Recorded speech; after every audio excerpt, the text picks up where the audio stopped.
The gravel crunches under my tires as I stop in front of the old ranch house. The autumn sun throws long shadows across the front porch where Grandpa used to sit with his evening coffee. My hands shake on the steering wheel. 1 year, a full year of silence. Just go in, I whisper to myself. But my legs won't move. The familiar smell of alfalfa comes through the cracked window, and I hear a meadowlark calling in the distance. Everything looks the same, but nothing feels right. The screen door creaks open. Grandma Martha steps onto the porch. Her silver hair shines in the evening light. My heart jumps until I see her face. So, you finally decided to show up. Her words feel like a punch. I struggle with my seatbelt and almost trip as I get out of the car. Grandma, I tried to come see you. I promise. They told me you were in restricted care and no one was allowed. Restricted care. Her voice is cold as ice. She holds onto the porch railing tightly. Her knuckles turn white. We've been right here every single day. The ground feels like it's moving under me. But Mom and Dad said your parents said a lot, didn't they? My graduation picture pops into my head. The empty seats where my grandparents should have been. Mom's casual excuse. They're too busy to call these days. Sweetheart, you know how their health is. The spring break visit. When Brock met me at the driveway, saying no one was home. Grandma Martha slowly comes down the porch steps, each move careful and slow. Harold knew something wasn't right. He tried calling that number every day. They gave it to him each day. Her voice shakes. My little scientist wouldn't just vanish. He kept thinking about the microscope he gave me when I was 11. It's in my apartment, one of the few things I brought with me to my fellowship. Every time I saw it this past year, their absence hurt me more. I don't get it. My voice sounds quiet, like when I was a kid running to this porch after school. Why would they go inside? Grandma takes out a worn notebook from her apron pocket. Harold wrote everything down. The halls still smell like pine cleaner and coffee. But when I move toward the living room, Grandma stops me. His study first. You need to see something. My feet move on their own. I remember the path past the photos on the wall, my science fair wins, Brooks standing, recitals, our faces getting older, picture by picture. Grandpa's study door is open. Morning light falls across his desk. Where is he? The words come out before I can stop them. Is Grandpa here? I need to see him. Grandma grips Harold's notebook tightly as she looks up. Tears shine in her eyes. Harold passed away 2 weeks ago. The room spins. I hold onto the doorframe, but the world still breaks apart. No, that can't be true. They would have told me, wouldn't they? But maybe they wouldn't. The same people who kept me away for a year who gave him the wrong number. Who? A phone rings in the kitchen. Grandma Martha quickly pulls herself together, hiding the sadness on her face. That'll be your mother. Right on time. She takes out her phone, her finger hovering over the screen. I'm calling everyone today. They'll have to answer for what they did. I sink into Grandpa's leather chair. It creaks the same way it did when he used to lift me onto his lap to show me soil samples. His coffee mug is still on the desk, leaving a ring on the wood under it. The last time I sat here, he told me how proud he was that I got the fellowship. I'm so sorry, I whispered to the empty room. I should have known. I should have tried harder to reach you. But even as I speak, the sadness starts turning into anger. They took this from us. Me, last year with him. His last days. The chance to say goodbye. They created a story of abandonment that never really happened. Grandma's voice rises in the kitchen, filled with anger that's been held in for a year. In the study, surrounded by Grandpa's books, soil samples, and careful notes, I make myself a promise. They won't twist the truth again. Not now that I finally see it clearly. 2 hours later, the leather journal falls open in my hands. The pages are full of Grandpa Harold's neat handwriting. Every entry starts with a date, a time, and a phone number. The number that was supposed to be mine. My chest tightens as I look through the list of missed calls. January 15th. No answer. Left a voicemail. January 16th. Number was disconnected on January 17th. Tried Camille's old number. It still works. No answer. He called every morning exactly at 8. Grandma, Martha says in a rough voice, said if you were doing research, that's when you'd check your messages. The dates went down the page like soldiers. February, March, April. My throat tightens when I realize he kept trying through the summer heat, through the harvest, through everything. Martha points to a page from late August. This is when they started visiting more often. My eyes stop on a different kind of note. August 23rd, Greg and Brooke came by, asked about the value of farm equipment. Said Camille was too busy with her fellowship to take calls. Linda suggested selling the John Deere, said Camille wanted it sold before she left. I never said that. The words come out of my throat, rough and strained. I would never do that. Harold knew. Martha takes out another notebook, this one wrapped in brown paper. That's why he changed everything. A car drives up the gravel path, and I see it through the study window. I recognize Mr. Ford's silver Buick, the same car he used to take out for coffee with Grandpa every third Thursday. Stay here, Martha says, fixing her apron. Timothy Ford has been waiting to talk to you. She leaves me alone with Harold's careful notes about betrayal. The entries from August get longer and more detailed. My father's talk about selling the equipment, and Brooks casually bringing up real estate prices, their monthly visits that never happened before, until the study door opens. Mr. Ford stands there, his tie as neatly tied as always, but his face has new wrinkles. Camille, he says as he walks in and closes the door. Your grandfather asked me to speak with you in private once you came home. They told me your family was in restricted care. They said no one could visit, that phones weren't allowed. I know, he says, sitting down in the chair across from Grandpa's desk. Harold figured it out when they said you changed your number. He said, my scientists would have made sure we had the correct one first. Fresh tears sting my eyes. Of course Grandpa knew I would have checked the number 3 times before giving it to them. Of course he saw that something was wrong. The will reading is at 10, Mr. Ford goes on. Your parents and Brooke think they're going to get everything. They've been quiet. His mouth twists as he talks about their expectations. What do you mean? Martha comes back, holding Harold's favorite coffee mug. They don't know what Harold did in those last weeks.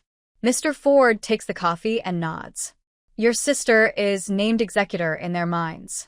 They've already talked about selling the Innovation Center and splitting the equipment. My hands. I grip the chair, my arms shaking. What Innovation Center? Martha and Mr. Ford look at each other. She pulls an envelope from her apron pocket. Maybe you should see this first. Inside, I find receipts, tuition payments, research grants, everything. I thought my parents paid for my degree and fellowship. It was all from my grandparents. They took credit for everything we gave you. Martha whispers, Harold wanted to tell you, but they made sure he couldn't. The truth feels heavy like a stone in my stomach.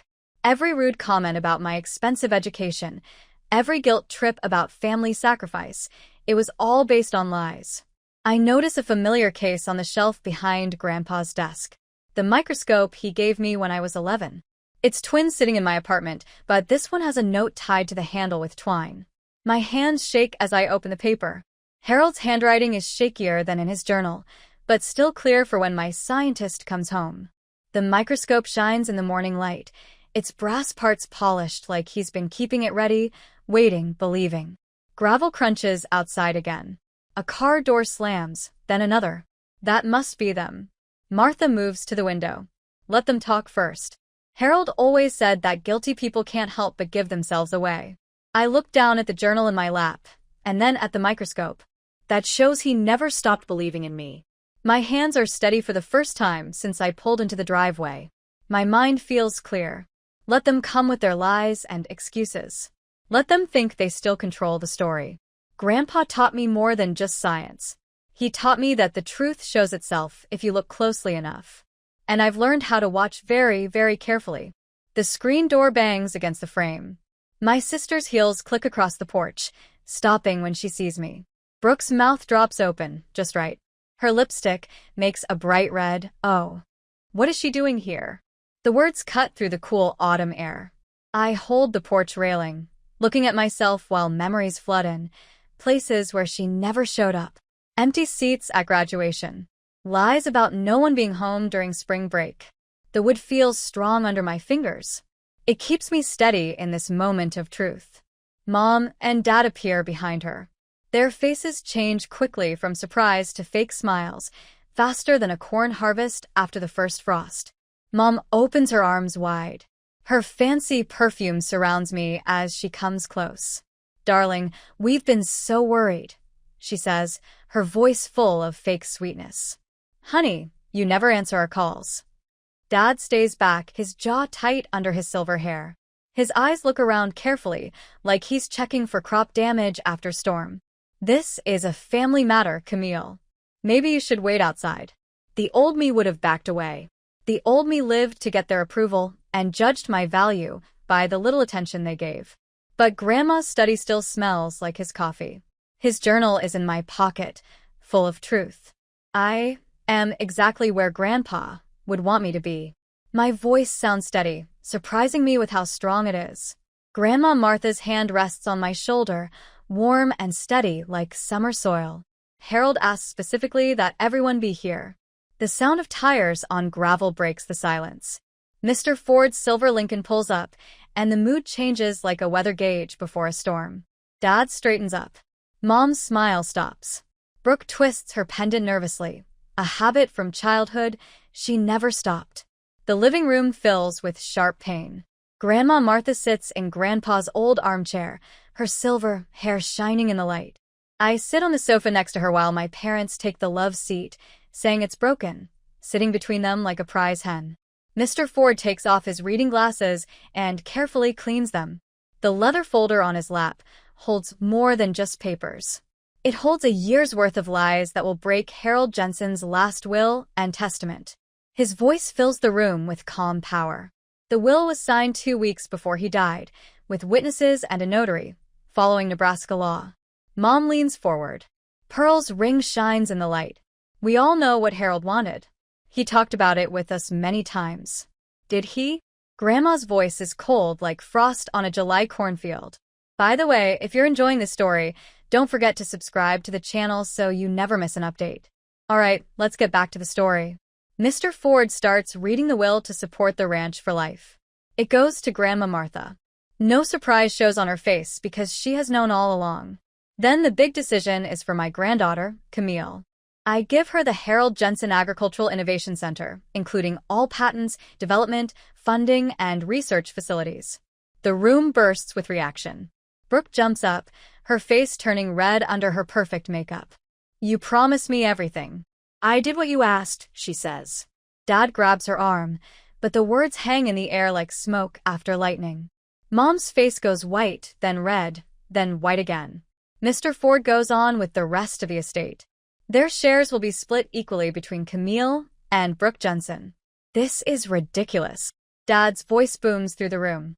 Harold wasn't thinking clearly. He will fight the case. "I have lots of proof that Harold was of sound mind." Mr. Ford's words cut through the confusion, mentioning regular mental tests and witness statements. Martha agreed to every change. Grandma stands steady, reaching for a sealed envelope. Harold left something else for Camille. The paper shakes in my hands as I open the seal. The familiar smell of his pen ink comes from the page, and suddenly I'm 11 again, watching him carefully adjust my microscope. "My dearest Camille," my voice is soft in the quiet room. "You were not a mistake. You were a miracle they didn't deserve." Mom makes a choke sound. I keep reading.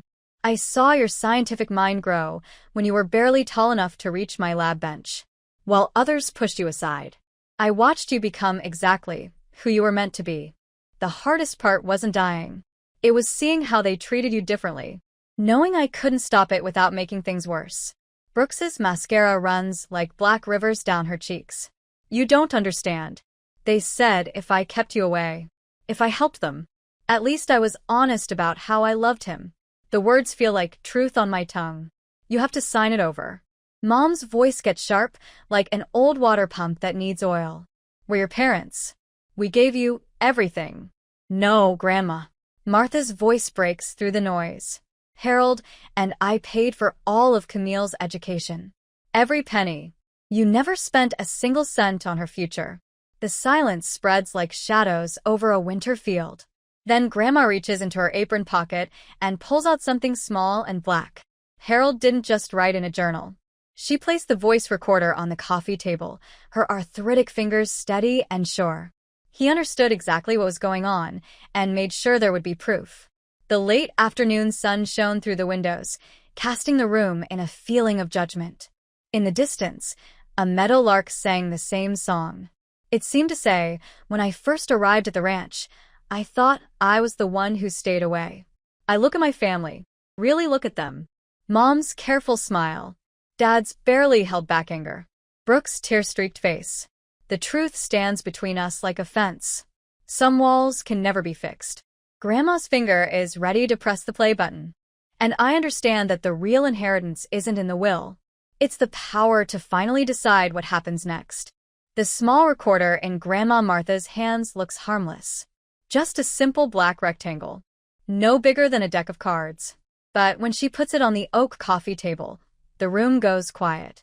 Even the grandfather clock in the corner seems to stop ticking. What is that? Linda's voice shakes. My fingers hold tight to Grandpa's leather chair as Martha presses play. Static crackles. Then Grandpa's voice fills the room, strong and clear like sunshine. I'm recording this because something isn't right. A pause. Papers rustling. Greg and Linda came today. Third time this month, which would make me happy if they weren't so focused on the equipment values. Dad leans forward. Turn that off. They brought Brooke again. Grandpa's recorded voice goes on. She keeps asking about the will and what I plan to do. But whenever I say Camille's name with Greg, she cuts me off. She says she's too busy for calls and too focused on her career to spend time with family. Mom's face goes pale. She tries to grab the recorder, but Martha pushes her hand away. That's private family business.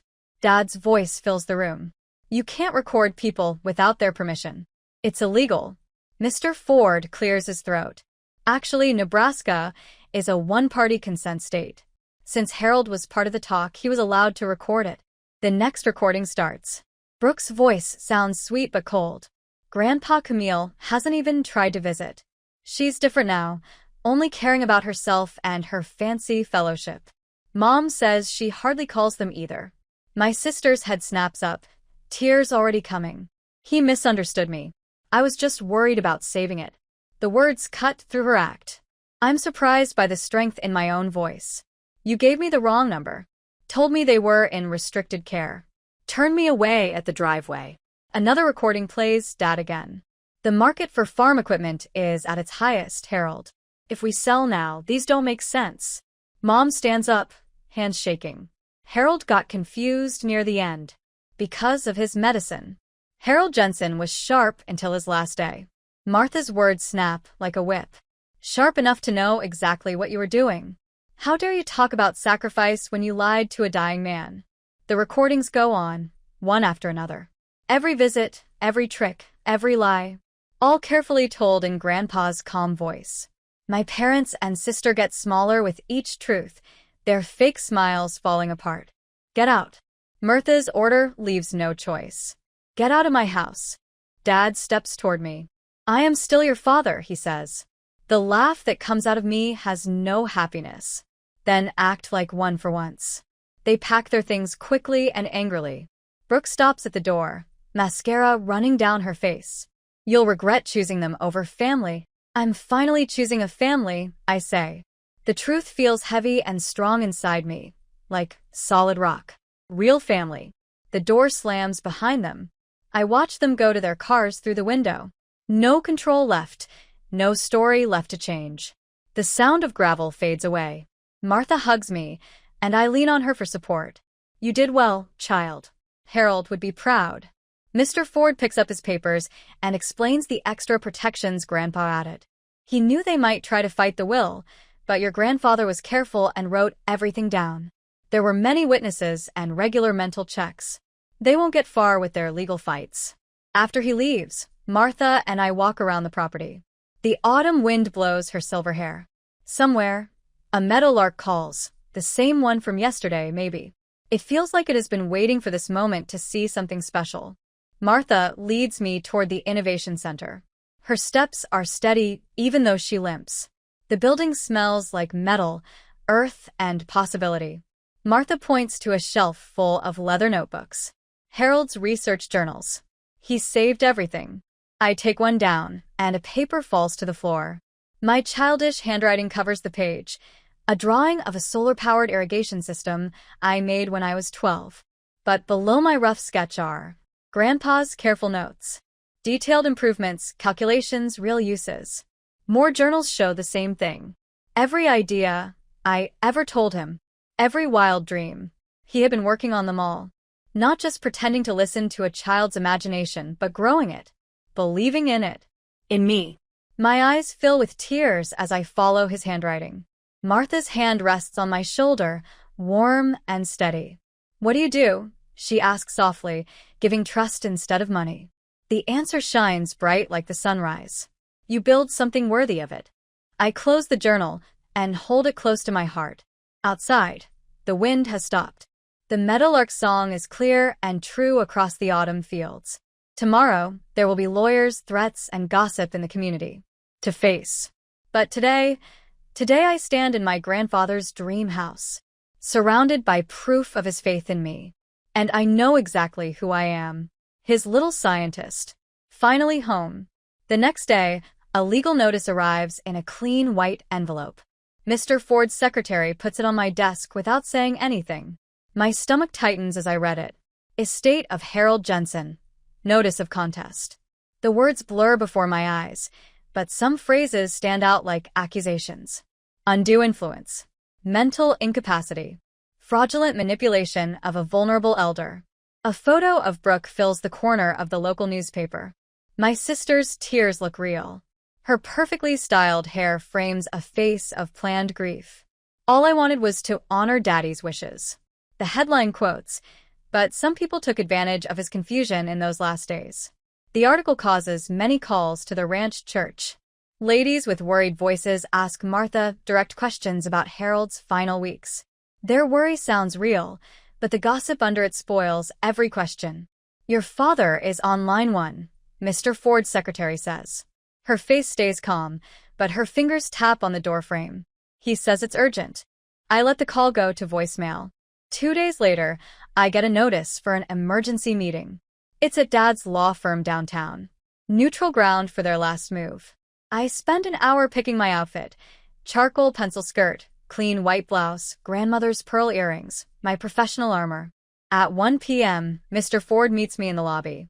He whispers that they want 80% of your inheritance and plan to challenge Harold's ability in a public trial. "If you say no, let's finish this quickly." My voice sounds calmer than I feel, and we walk to the conference room. An hour later, the room shines with polished mahogany and old money. Mom and Dad sit on one side. Brooke stands between them like a shield. Their lawyer stands by the window, his suit worth more than my car. "Camille." Dad's voice sounds disappointed like always. "This has gone too far. You are making us do things that will hurt everyone. We are your family."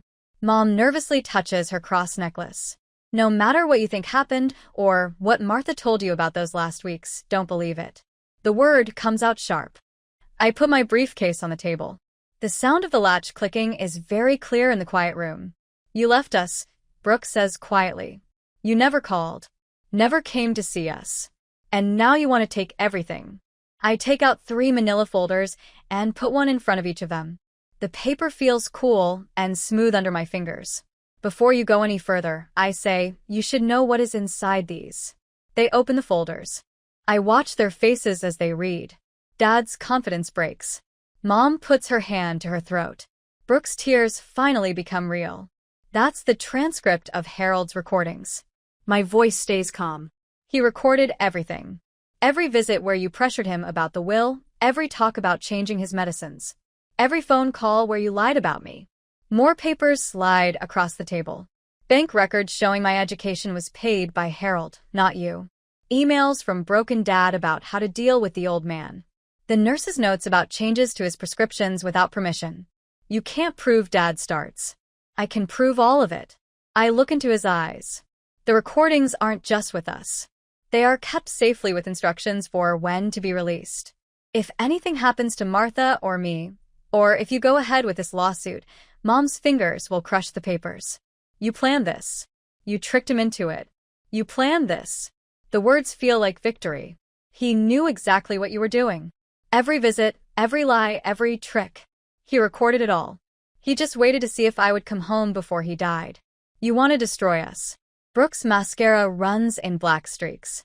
Your own family? No. I push the final papers forward. I'm protecting Harold's legacy. Sign these no-contest agreements, and everything stays private. Fight me, and the whole town will know exactly who ruined what their lawyer reads. Quickly. His face gets darker with each page. He whispers something to Dad, whose face turns ash gray. You thought of everything, didn't you? Mom's voice trembles. What about forgiveness? What about family? Family? The laugh is surprising. Even from me. Family doesn't steal from your grandfather in his last year. Family doesn't lie to a man who is dying. Family doesn't. I stop and take a breath. Just sign the papers. They sign one by one. Their cursive signatures flow over the legal lines. Their hands shake with anger, but they still sign. I gather the folders while they leave. Their expensive shoes click on the marble floor. The room smells of Mom's perfume, full of defeat. Your grandfather would be proud, Mr. Ford said quietly 15 minutes later, when I came out of the lobby. I look out at the city skyline, at the fields beyond where Harold taught me about soil, composition, and trust. The papers feel heavy in my briefcase. A weight has finally been lifted. This was never about money. The words blur the window glass. I just couldn't let them change his truth one more time. Behind me, Mr. Ford starts to speak. But I don't listen anymore. In the window's reflection, I see Harold's eyes looking at my face. His determination matches my stance. They wanted me to choose between forgiveness and freedom. I chose truth instead. It took 4 years to build my new center, my grandfather's legacy. Now, the morning sun shines on the dew-covered rows of experimental wheat, each stalk showing 4 years of work at the Harold Jensen Agricultural Innovation Center. My boots crunch on the gravel path as I check the sensor readings. Something about the light makes me think of those early mornings with Grandpa. His quiet voice explaining how roots look for water. A truck rumbles up the driveway, Martha's old Ford raising dust right on time for lunch. Just like she has every day since we opened the center. The familiar view warms my heart. She climbs out, carrying her red and white checkered picnic basket, her gray hair shining in the sunlight. The tomatoes have finally ripened. She calls out holding a paper bag. Harold. Heritage variety. The test fields stretch behind her, with rows of crops in perfect lines, very different from the clean university labs where I started. Mud sticks to my boots, and the wind blows my hair. This is exactly how farming innovation should feel. Perfect timing. I tuck my tablet under my arm. The new irrigation system just finished its morning cycle. Want to see the results? Martha's eyes shine. She knows what this means. Months of work are finally paying off. We walk between the rows, and I show her the small differences. These plants got 40% less water, but grew the same as the others. The soil moisture sensors showed what I hoped. Every drop goes exactly where it's needed, at the right time. Just like Harold said, Martha says quietly, "Remember when you were 11, the two of you out here with mason jars and kitchen strainers, testing soil drainage?" The memory is clear. Grandpa's patient hands teaching me how to sift different samples. His happiness when I started asking about particle size and water holding. Back then it felt like a game. Now those same ideas, power systems that can help farmers survive droughts. We just got the national recognition letter yesterday. I take the envelope out of my back pocket. They want to use the system in 3 states. Martha squeezes my arm, and I see tears in her eyes. But these tears are different from the ones 4 years ago. These tears are full of pride. We sit at the old picnic table outside my office, Harold's office. His soil charts still hang on the walls, now joined by my research papers and photos of the team. His work is growing in new ways. A group of my researchers is gathered near the barn, testing next season's prototypes. They are excited. Their voices float on the breeze. Good people who believe in the work and who never knew the pain that came before. This place became my home. Miss Jensen. A small voice interrupts our lunch. I turn to see Amy Cooper, just 10 years old, holding a science fair board. Her father, Dave, stands behind her, pride clear on his worn face. "Could you look at my project?" It's about saving water. The familiar sparkle in her eyes takes my breath away. I was her age when Harold first saw the scientist in me. Come, sit. I make room on the table. Amy opens her board, showing careful graphs and pictures of different mulch types. Her experiments have real method, not perfect, but from true curiosity. I use things from our garden, she says, moving her hands excitedly. Dad says we need better ways to keep water in the soil. So I tried different materials. Martha catches my eye from across the table. We both hear Harold's voice at that moment. The world needs your curiosity. I reach into my desk drawer and take out a small box I've saved for times like this. Inside is a student microscope just like the one Harold gave me years ago.